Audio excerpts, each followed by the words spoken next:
evening, and thank you for taking the time out of your busy lives.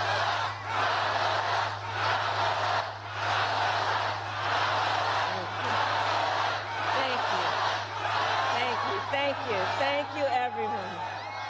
So listen, 1 week from today, you will have the chance to make a decision that directly impacts your life, the life of your family, and the future of this country we love.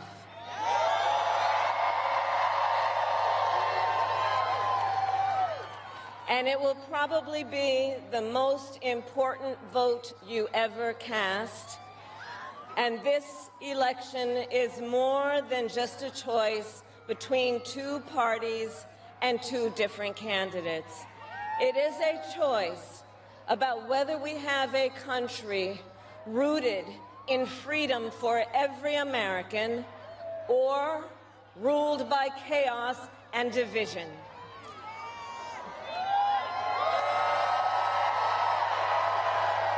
Many of you watching have probably already cast your ballots.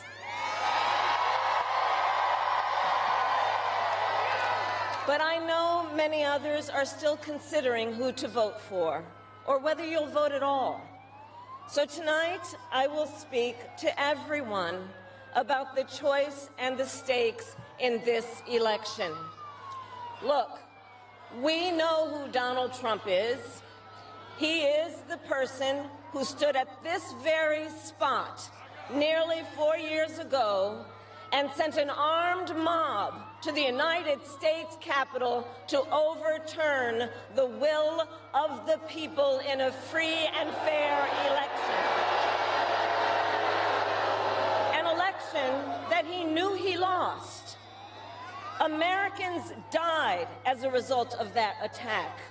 140 law enforcement officers were injured because of that attack. And while Donald Trump sat in the White House watching as the violence unfolded on television, he was told by his staff that the mob wanted to kill his own vice president. And Donald Trump responded with 2 words: so what?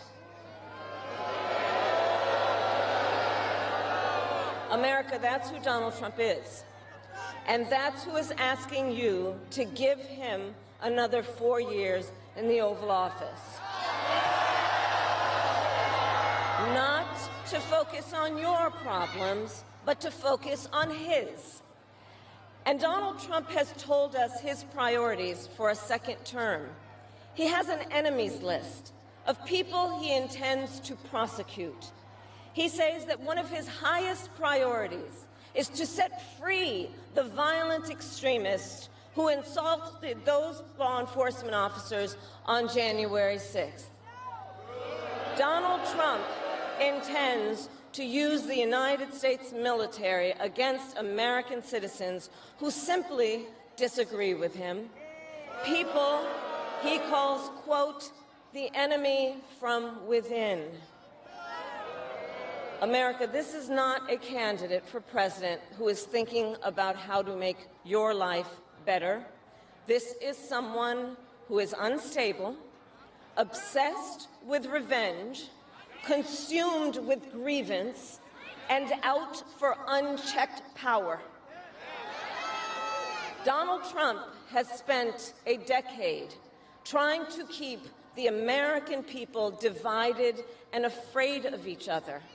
That is who he is. But America, I am here tonight to say that is not who we are. That is not who we are.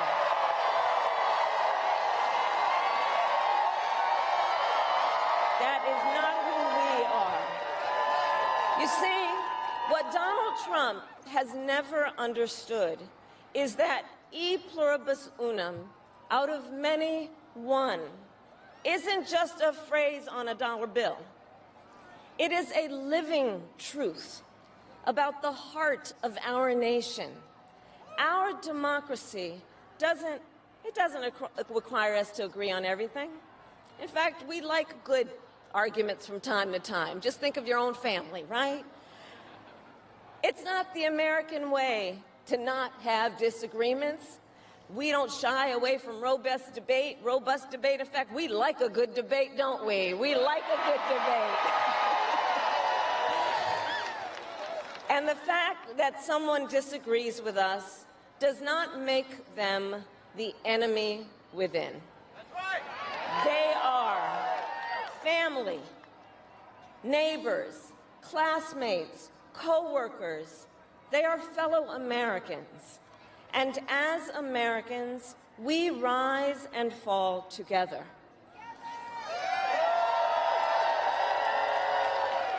America, for too long, we have been consumed with too much division, chaos, and mutual distrust. And it can be easy then to forget a simple truth. It doesn't have to be this way. It doesn't have to be this way. It is time to stop pointing fingers. We have to stop pointing fingers and start locking arms. It is time to turn the page on the drama and the conflict, the fear and division. It is time for a new generation of leadership in America.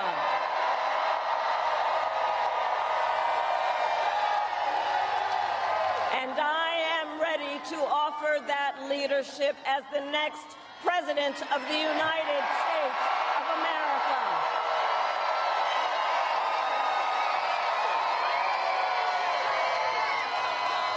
Now look, let me say, I recognize this has not been a typical campaign. Even though I've had the honor of serving as your vice president for the last 4 years, I know that many of you are still getting to know who I am. Well, let me tell you, I am someone who has spent most of my career outside of Washington, D.C., so I know that not all the good ideas come from here.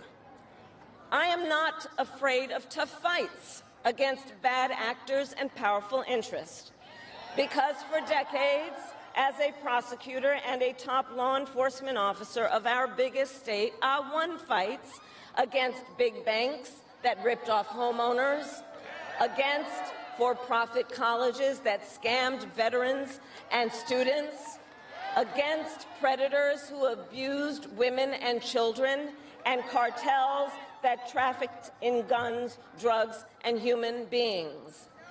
And I did this work because for as long as I can remember, I have always had an instinct to protect. There's something about people being treated unfairly or overlooked that frankly just gets to me. I don't like it. It's what my mother instilled in me, a drive to hold accountable those who use their wealth or power to take advantage of other people. The drive to protect hardworking Americans who aren't always seen or heard and deserve a voice, and I will tell you that is the kind of president I will be.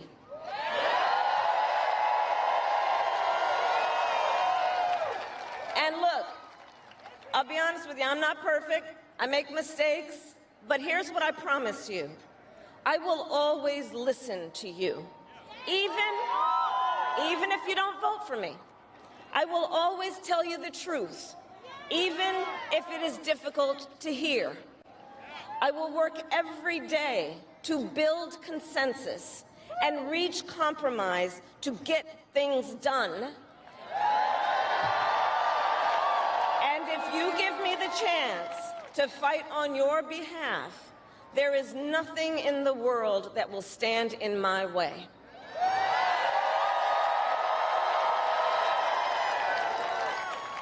So look, in less than 90 days, either Donald Trump or I will be in the Oval Office. Okay? On day one,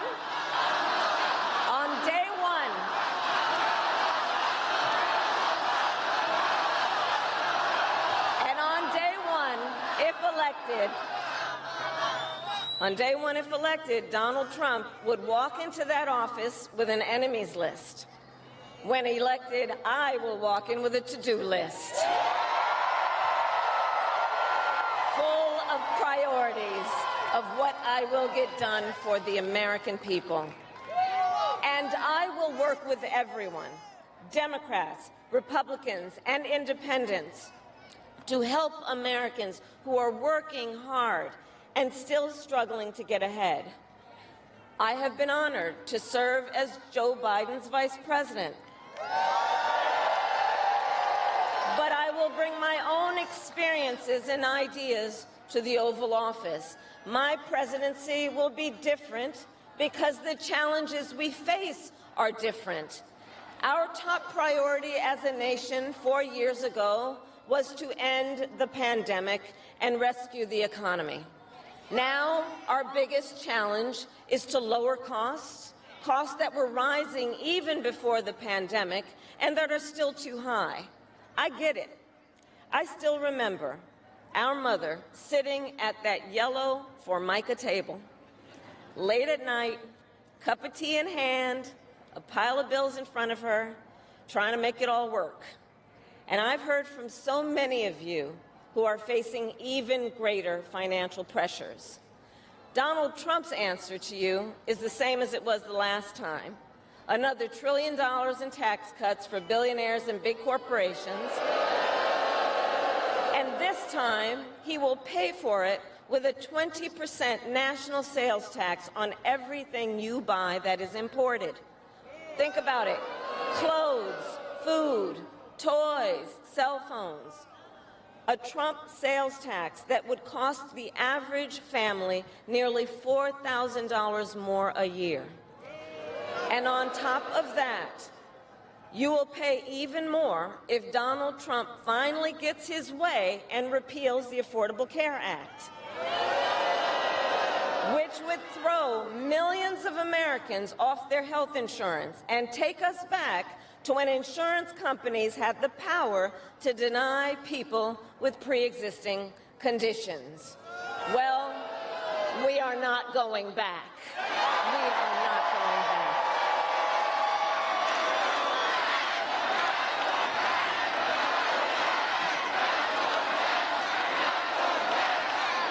We are not going back because we also know Donald Trump would deliver tax cuts to his billionaire donors. I will deliver tax cuts to working people and the middle class.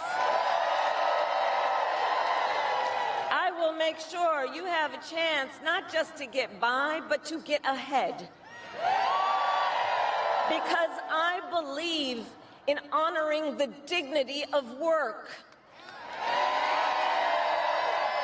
I will enact the first ever federal ban on price gouging on groceries, cap the price of insulin, and limit out-of-pocket prescription costs for all Americans. I will fight to make sure that hardworking Americans can actually afford a place to live.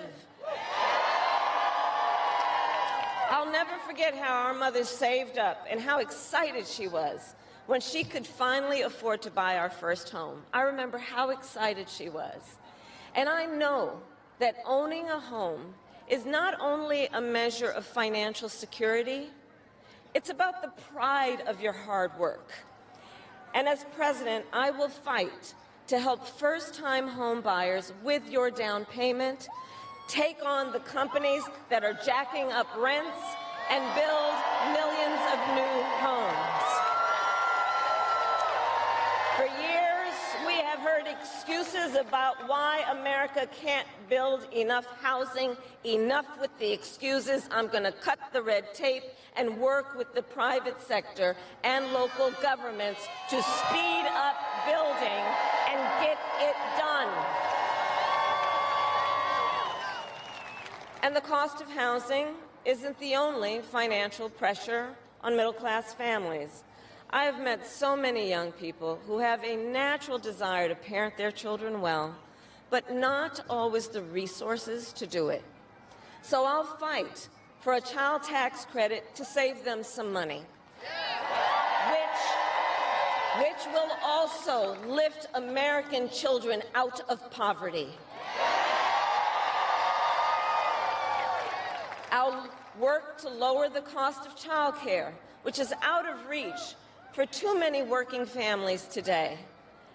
And for too many people in the sandwich generation who are raising young children and taking care of a parent, juggling all of it is extremely difficult. You know, I took care of my mother when she got sick, cooking food that she had a taste for, finding clothes that would not irritate her skin, and understand, as I do, that caregiving is about dignity. It is about dignity.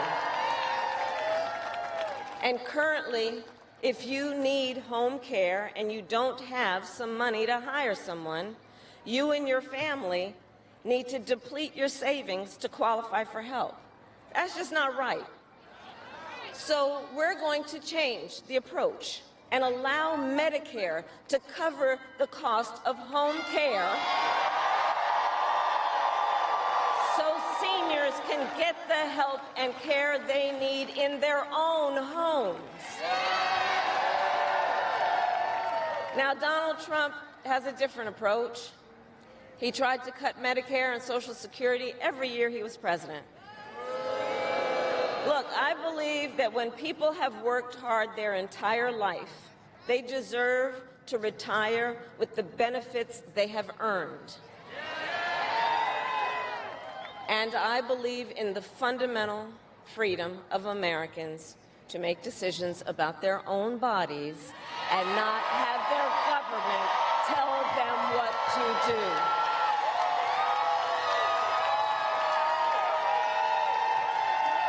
I will fight to restore what Donald Trump and his hand-selected Supreme Court justices took away from the women of America.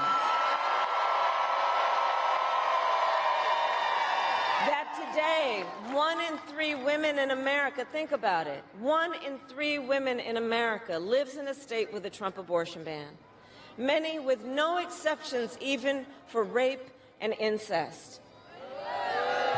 The idea that a woman who survives a crime of a violation to her body should not have the authority to make a decision about what happens to her body next, that is immoral. That is immoral. And Trump's not done.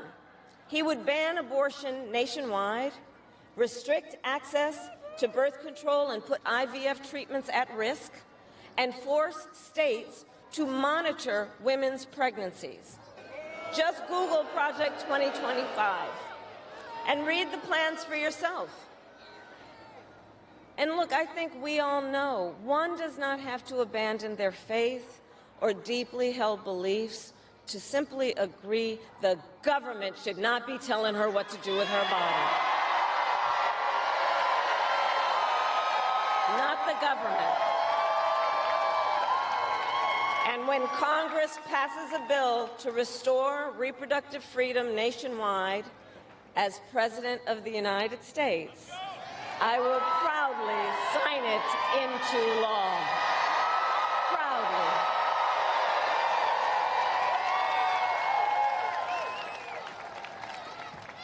And look, on another subject, politicians have got to stop treating immigration as an issue to scare up votes in an election, and instead treat it as the serious challenge that it is that we must finally come together to solve. I will work with Democrats and Republicans to sign into law the border security bill that Donald Trump killed. When I was Attorney General of a border state, I saw the chaos and violence caused by transnational criminal organizations that I took on. And when I am president, we will quickly remove those who arrive here unlawfully, prosecute the cartels, and give Border Patrol the support they so desperately need. At the same time, we must acknowledge we are a nation of immigrants. And I will work with Congress to pass immigration reform, including an earned path to citizenship for hardworking immigrants like farm workers and our dreamers. As Commander-in-Chief, I will make sure America has the strongest, most lethal fighting force in the world. Donald Trump, on the other hand, has shown his contempt for our nation's heroes, calls them suckers and losers, called a four-star Marine general a, quote, lowlife. I will always honor, never denigrate, the service and sacrifice of our troops and their families, and fulfill our sacred obligation to care for them. I will strengthen, not surrender, America's global leadership. And I will stand with our friends because I know that our alliances keep American people safe and make America stronger and more secure. Look, world leaders think that Donald Trump is an easy mark, easy to manipulate with flattery or favor. And you can believe that autocrats like Putin and Kim Jong-un are rooting for him in this election. I will always uphold our security, advance our national interest, and ensure that the United States of America remains, as we must forever be, a champion of liberty around the world.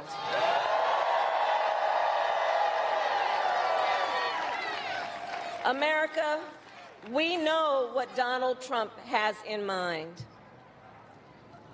More chaos, more division, and policies that help those at the very top and hurt everyone else. I offer a different path, and I ask for your vote.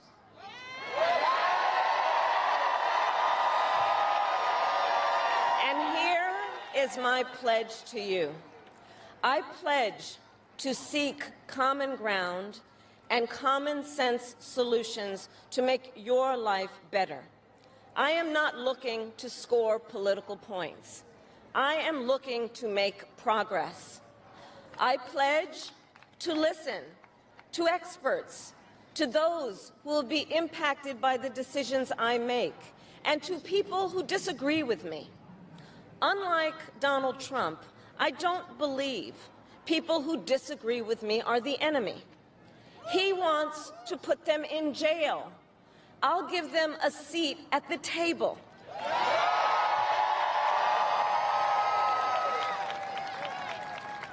I pledge to you to approach my work with the joy and optimism that comes from making a difference in people's lives.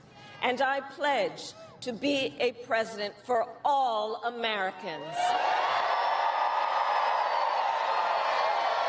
And to always put country above party and self.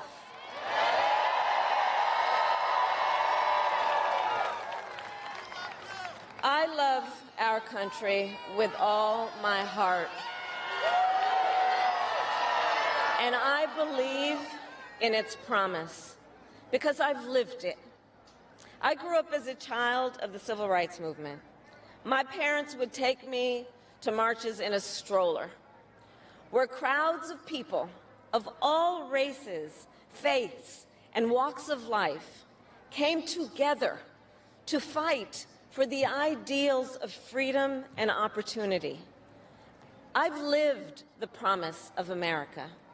I saw how hard our mother worked to give her daughters the same chances this country gave her. Growing up, I was blessed to have family by blood and family by love, who instilled in me the values of community, compassion, and faith that have always defined our nation at its best. I've lived the promise of America. I've spent my life fighting for the people who have been hurt and counted out, but never stopped believing that in our country, anything is possible. I've lived the promise of America, and I see the promise of America in all of you. In all of you. I see it. I see it in the young people who are voting for the first time, who are determined to live free from gun violence and to protect our planet and to shape the world they inherit. I see it in the women who refuse to accept a future without reproductive freedom, and the men who support them.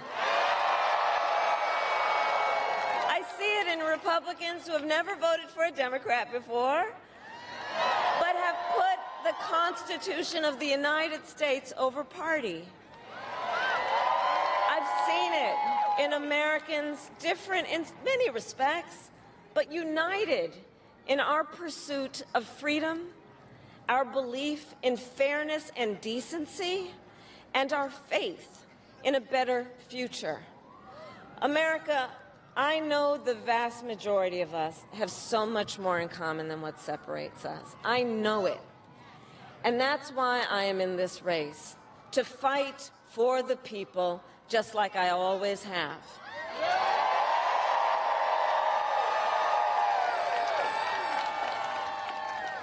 Nearly 250 years ago, America was born when we wrested freedom from a petty tyrant.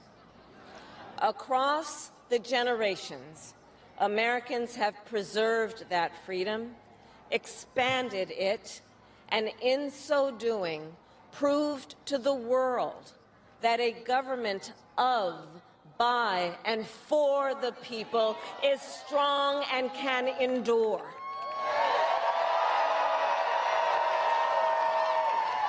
And those who came before us, the patriots at Normandy and Selma, Seneca Falls and Stonewall, on farmlands and factory floors, they did not struggle, sacrifice, and lay down their lives only to see us cede our fundamental freedoms.